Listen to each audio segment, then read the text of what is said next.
welcome to Present Poetry. I'm your host, Erin Crittenden, and all poems within this podcast are either public domain or used with permission from the author or the author's estate.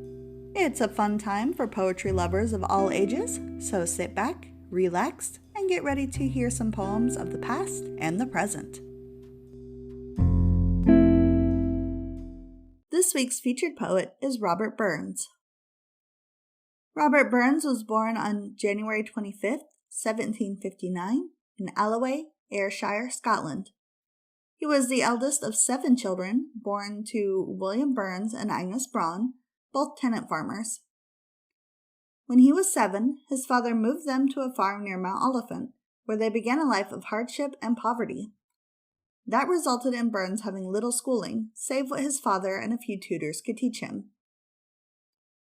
In 1774, at the age of 15, Burns was the principal laborer on the farm, but he was often assisted by Nelly Kilpatrick, who inspired him to try writing poetry. That encouragement gave him the confidence to come up with his first work, Oh, Once I Loved a Bonny Lass. In 1775, he left the farm to finish his education. In 1781, Burns became initiated into the Masonic Lodge at St. David's, Tarbolton, where the family lived after moving from Mount Oliphant. He also worked as a flax dresser, but the shop unfortunately burnt to the ground during a workers' celebration. However, during that time, he met and befriended Captain Richard Brown, who encouraged Burns to become a poet. That encouragement allowed Burns to continue writing poems and songs, and he began a commonplace book in 1783.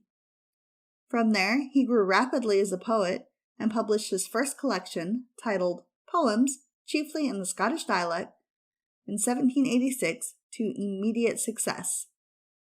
From there, his professional life took off with a bound, and he held a variety of jobs, all of which inspired his poetry.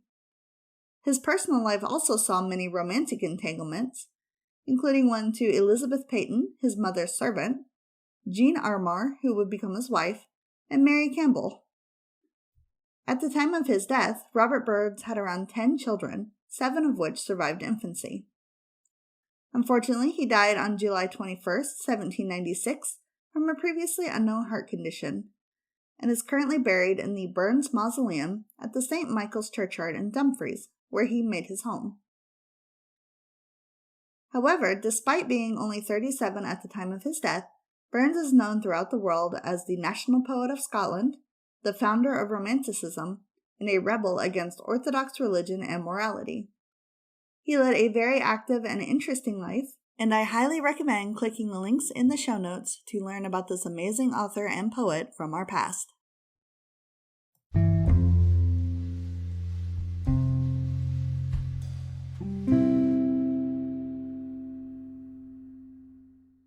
This poem is called Winter, a Dirge. The wintry west extends his blast, and hail and rain does blow, or the stormy north sends driving forth the blinding sleet and snow, while tumbling brown the burn comes down, and roars for bank to brae, and bird and beast in covert rest, and pass the heartless day. The sweeping blast, the sky overcast, the joyless winter day, let others fear, to me more dear than all the pride of May. The tempest's howl, it soothes my soul, my grief it seems to join. The leafless trees my fancy please, their fate resembles mine. Thou power supreme, whose mighty scheme these woes of mine fulfill, here firm I rest, they must be best, because they are thy will. Then all I want, O do thou grant, this one request of mine, since to enjoy thou dost deny, assist me to resign.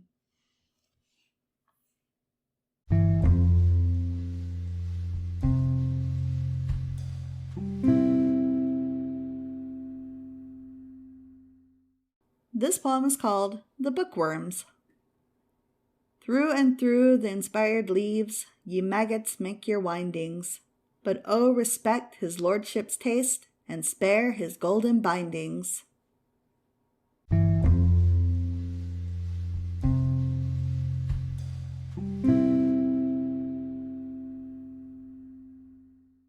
This poem is called The Poet's Progress. Thou nature, partial nature, I arraign, of thy caprice maternal I complain.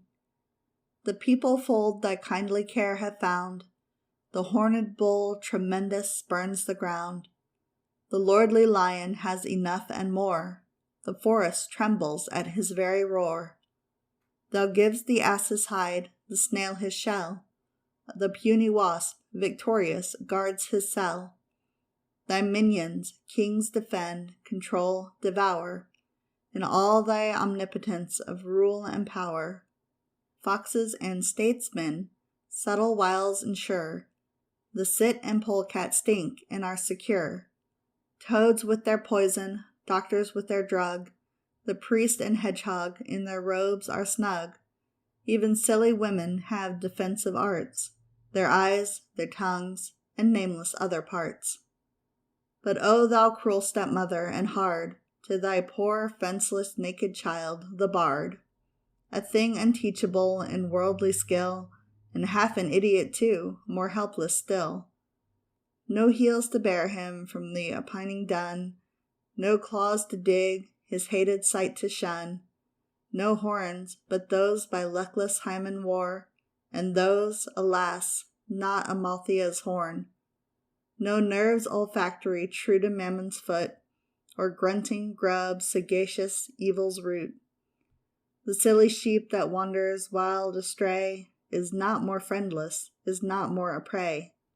Vampire, booksellers drain him to the heart, and viper, critics, careless venom dart. Critics, appalled I venture on the name, those cutthroat bandits on the path of fame, bloody dissectors, worse than 10 Monroes, he hacks to teach, they mangle to expose. By blockheads daring into madness stung, his heart by wanton, causeless malice wrung, his well-worn ways, than life itself more dear, by miscreants torn, who never one sprig must wear. Foiled, bleeding, tortured in the unequal strife, the hapless poet flounces on through life, till, fled each hope that once his bosom fired, and fled each muse that glorious once inspired. Low sunk in squalid, unprotected age, dead even resentment for his injured page, he heeds no more the ruthless critic's rage. So by some hedge the generous steed deceased, for half-starved snarling curs a dainty feast, by toil and famine worn to the skin and bone, lies senseless of each tugging bitch's son. A little upright, pert, tart, tripping white, and still his precious self his dear delight, who loves his own smart shadow in the streets, better than ever the fairest she he meets. Much specious lore but little understood, veneering oft outshines the solid wood. His solid sense by inches you must tell, but meet his cunning by the Scottish ell. A man of fashion too, he made his tour, learned vive la bagatelle et vive l'amour. So travelled monkeys their grimace improve, polish their grin, nay sign for ladies' love.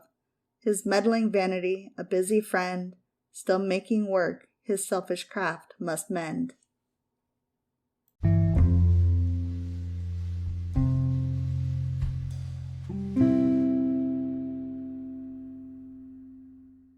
This poem is called The Raptures of Folly. Thou grey-beard, old wisdom, may boast of thy treasures. Give me with young folly to live. I grant thee thy calm-blooded, time-settled pleasures, but folly has raptures to give.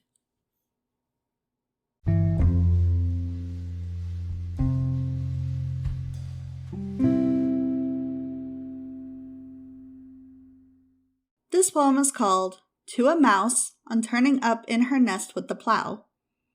Wee, sleeked, cow'rin, timorous beastie, oh, what a panic's in thy breastie! Thou needna start away so hasty, with bickering brattle.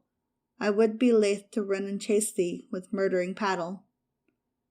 I'm truly sorry man's dominion has broken nature's social union, and justifies that ill opinion which makes thee startle at me, thy poor earth-born companion and fellow mortal.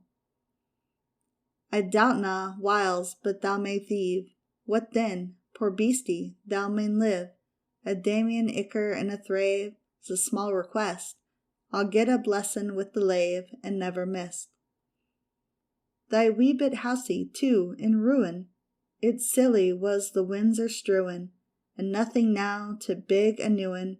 O foggage green, and bleak December's winds ensuin', both snell and keen. Thou saw the fields laid bare and waste, and weary winter comin' fast, and cozy here beneath the blast thou thought to dwell, till crash, the cruel coulter passed out thro' thy cell. That wee bit heap of leaves and stibble has cost thee money a wary nibble. Now thou's turned out for a thy trouble, but house or hald, to dull the winter's sleety dribble, and Crenrich called. But mousie, thou art no thy lane, improving foresight may be vain. The best laid schemes of mice and men gang eft a glee, and leave us none but grief and pain for promised joy. Still thou art blessed compared with me, the present only toucheth thee, but och, I backward cast my ee on prospects drear, and forward though I canna see, I guess and fear.